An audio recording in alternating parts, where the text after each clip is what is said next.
What is going on, college basketball fans? Welcome back to another video. The preseason AP poll just dropped for college basketball, which means we're going to go over it, see what we think about it, who should be higher, who should be lower, what we think is good, and that means college basketball season is right around the corner, only a few weeks away. We're going to be pumping out some preseason content for you guys, and throughout the entire season, we are so back. So subscribe if you guys are new. We're getting close to 10,000 subs. We're definitely going to hit it this season. Without further ado, let's check out this preseason AP poll. Here it is, guys.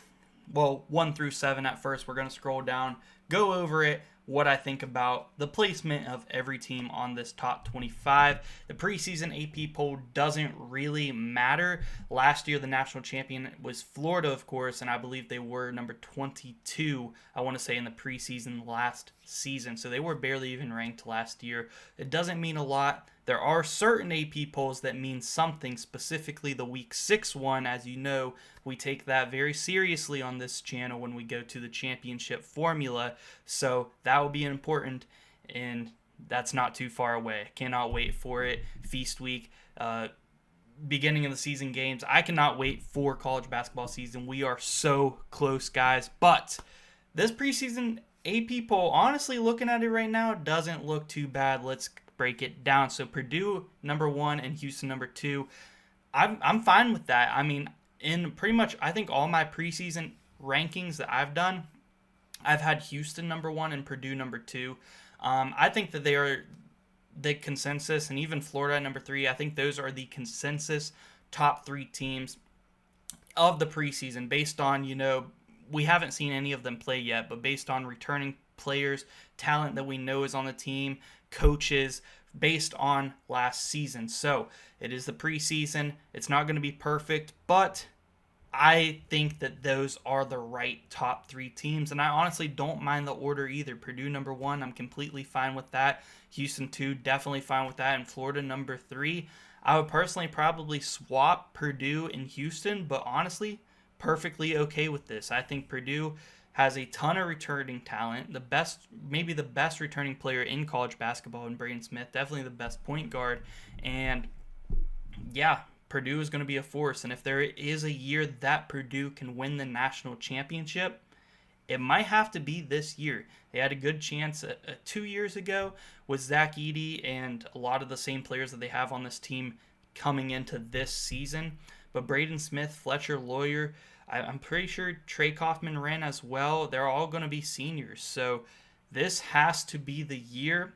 It seems like it's pretty wide open. This got to be the year for the Boilermakers. Houston as well. Houston, I feel like they're going to be able to maintain their success over the next few years. I'm not sure if it's like a must win.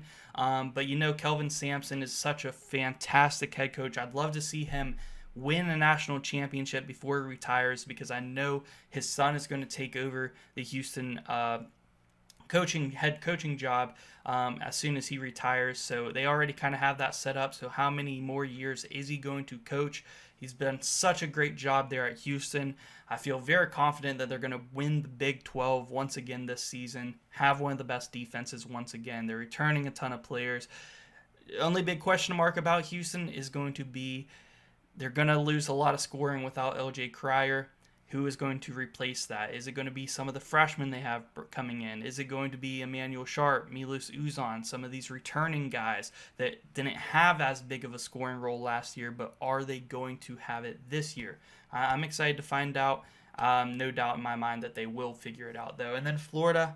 Now, I do think that these are the top 3 teams, but I do agree that Florida should be number 3, even though they are the defending champions, and that is because they are losing their 3 guards that was the core of that national championship team in Walter Clayton Jr., Elijah Martin, and Will Richards. So losing those 3 guards is massive, but they are returning the entire front court from that championship team in Thomas Hall, Alex Condon, and pretty much all of their front court, along with bringing in some key guard transfers and in Boogie Fland and Xavier Lee. So I do think Florida is still going to be very good, but I think because of their somewhat unproven backcourt. Even though I think Boogie Fland and Xavier Lee are proven players, they just haven't played on Florida. I think because of that question mark, they got to be 3, even though they are the defending champs. But I do agree they should be top 3. UConn number 4, definitely fine with that. I think UConn, even though that they were an 8 seed last year, they took the champions in the second round to the wire last year in March Madness, and they only built off that team that they had last year. I think they're going to be back in national championship contention this season. Definitely agree with that. They got some key transfers. I think Solo Ball is going to be an absolute star. They got Alex Caravan coming back for his 4th season, trying to win his 3rd championship in 4 years that he's been at UConn. That would be insane. I like UConn at number 4. St. John's at 5. I see a lot of people saying St. John's at 5 is a little bit high. I like it. I think that they should be 5. I think you can swap out a lot of teams that people have from like 5 to 10, I believe. But I like St. John's. I think that they are going to be a much better shooting team this season, especially with Ian Jackson.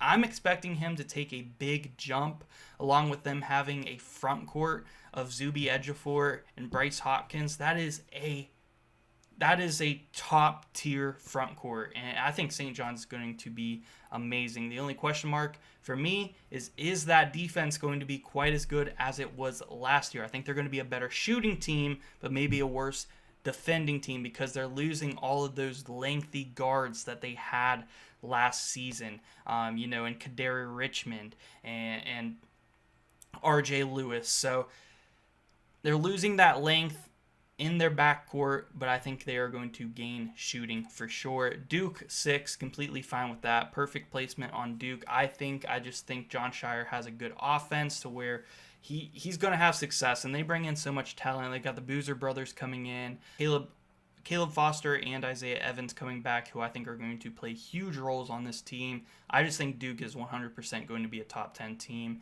under John Shire. I mean, he just has a very good, consistent offense that they're going to score a lot of points. And then Michigan at 7, completely fine with that too. I think this top 7, honestly, is looking really good. I think Dusty May is going to have Michigan as a very, very good team, and maybe even a national championship contender already this season. They replaced Danny Wolf with Yaxel Lindenberg, who I think is going to be a better shot blocker, defender, and also scorer.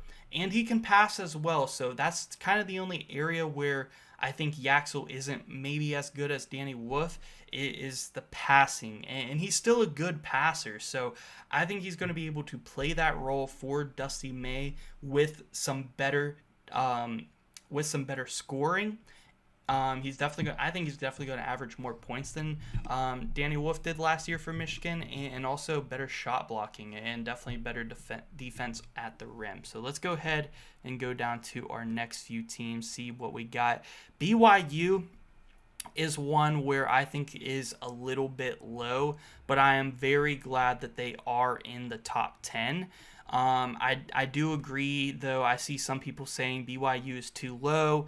They should be top 5. I've personally had them, I believe, top 5 in all of my preseason rankings, but I'm okay with them being 8, I guess. I'm just personally happy that they are top 10, but I do think they're going to have an awesome offense this year. They had a top-tier offense last year, made it to the Sweet 16, and they only got better, and bringing in the AJ Dybansa and Rob Wright is so huge for this team, along with bringing back Richie Sanders, who was their leading scorer last season.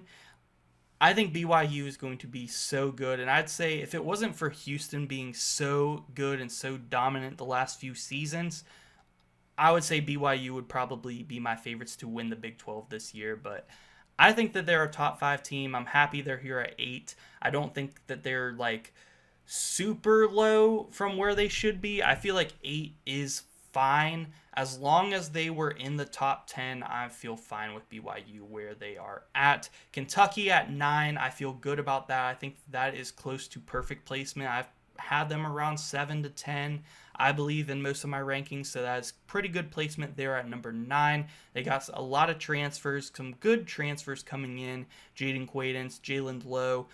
They're bringing back Ortega Owe, but a lot of new pieces on that team. So we'll see how they mesh.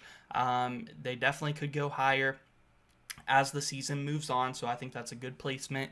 Texas Tech at number 10, returning JT Toppin is going to be one of the best returning players in college basketball this coming season, maybe the best center in college basketball, so definitely have that on their side. Christian Anderson is a good point guard that a lot of people are expecting to take a big step, so we will see if he is able to do that, but they got a lot of transfers as well. I trust Grant McCasland. I like Texas Tech here at number 10. Louisville here at number 11. I like that as well. They completely retooled that backcourt. I mean, between Michael Brown Jr., 5-star point guard coming in, Isaac McNeely, a fifth-year senior veteran, one of the better shooters in college basketball, transferring over from Virginia, Ryan Conwell, and then they got the transfer with Adrian Woolley, I want to say, from Kennesaw State. Just completely retooled that backcourt, and then front court is a little bit more of a question mark, but they do have Kassan Pryor coming back, who got injured early last year. I definitely think Louisville is the undisputed second best team heading into this season in the ACC, just behind Duke. Completely agree. They should be a top 15 team. 11 is honestly a perfect placement. I think I've actually ranked them anywhere from 10, 11, or 12 in most of my rankings. UCLA, I've had them high in a couple of mine. I've kind of been lower more recently on them. The main reason they are ranked so high, I believe, is probably because of they got Donovan Dent through the transfer portal, one of the biggest gets this offseason. And yes, he is going to be really good, but the Big Ten seems to be pretty stacked this year, and I don't know if UCLA is going to be the third best team in the Big Ten. I personally would have Illinois as probably the third best team in the Big Ten, and then after that, maybe it's a toss-up between UCLA, Michigan State, and Oregon, and maybe even a few other teams you could mix in there as well. So I don't think UCLA at 12. I personally think this is the first one where I'm like, they're too high. This is the first ranking in this AP poll where I'm like, okay, UCLA should not be where they're at. I personally would have them anywhere from 18 to 25. I think 12 is too high, but that's only one team, and I've seen a lot of people have UCLA ranked higher. I think John Rothstein, I think, has been ranking them top 10 a few times, definitely top 15. I've been kind of keeping up with his rankings through the preseason as well. So I definitely seen other people do it, so I don't think this is crazy for the AP to do, but I personally would not have UCLA this high. They are returning some other pieces as well, so I'm excited to watch them play. Maybe I'll change my mind after, but for the preseason, I would have them lower for sure. Arizona at 13, completely fine with that. A lot of freshmen, you want to see them play. They got Jaden Bradley returning though still, so that's a good veteran. So we'll see how they play. They could definitely jump or they could fall, but I think 13 is perfect for the preseason. Arkansas, I would personally have probably a little bit higher. I would definitely have above Arizona and UCLA for sure. But I think, yeah, around 12 is where I would have them. Maybe 11 above Louisville. Arkansas, very good team, though. I'm very excited to see what Calipari's got after kind of being a sleeper team in the tournament last year as a 10 seed, knocking off a 2 in St. John's, returning some good players, bringing in another 5-star point guard and another 5-star guard to play wing. They have a solid team there at Arkansas. Very excited to see what John Calipari can do. Hopefully not another disappointing regular season for Arkansas, but we will see what they're able to do. I think the SEC is still going to be very good. One of the best conferences. Last year it was the best conference in college basketball, but I think it's going to be a little bit more wide open than it was last year as far as the middle of the SEC. I don't think it's going to be as stacked as it was last year. It was historically great last year. So I think Arkansas going to be more towards the top. I would be surprised if they weren't a top 5 team in the SEC this year. I think heading into the preseason, it's between Kentucky and Arkansas as far as who's going to win the SEC. But crazier things have happened. You can't sleep on some of these teams that have been so consistent, like Alabama is one of them.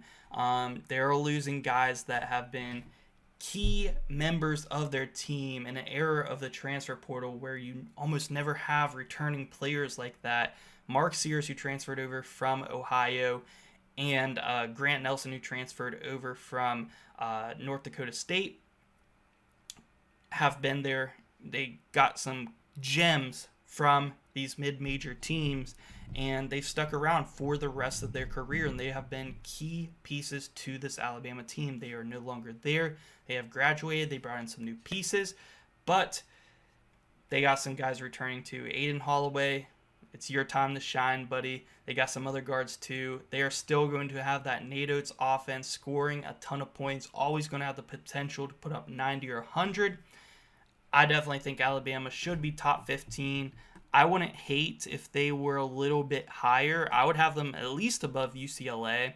Like I said, I would have them down towards 18 to 25, anywhere in that range. But I think Alabama is pretty properly placed here in the AP. Iowa State also seems a little low. They're another one I would definitely have above UCLA.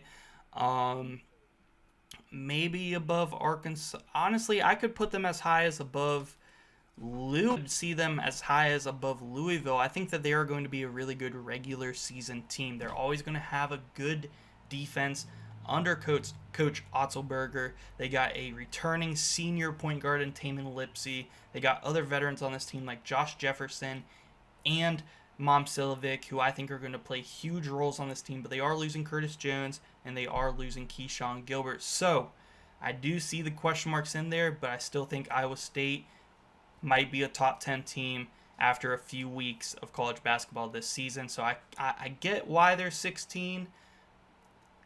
I think they're a little bit too low, but I think it'll all work itself out. So I'm just happy that they are ranked, close to the top 15, so I don't hate it here because there are some really good Big 12 teams ahead of them, like BYU, Texas Tech, and, of course, Houston. So I don't hate Iowa State being at 16.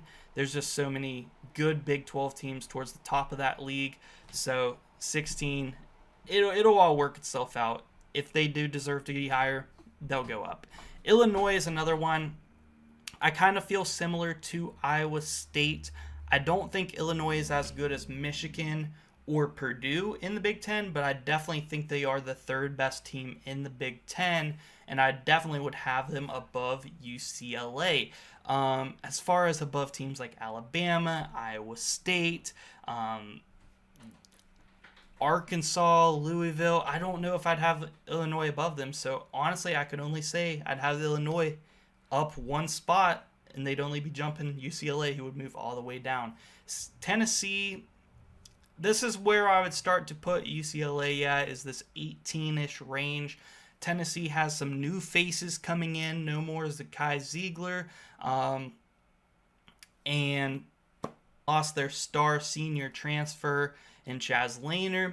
But they brought in a new transfer in Jacoby Gillespie, who I think is going to be a beast for them at point guard and is another senior point guard.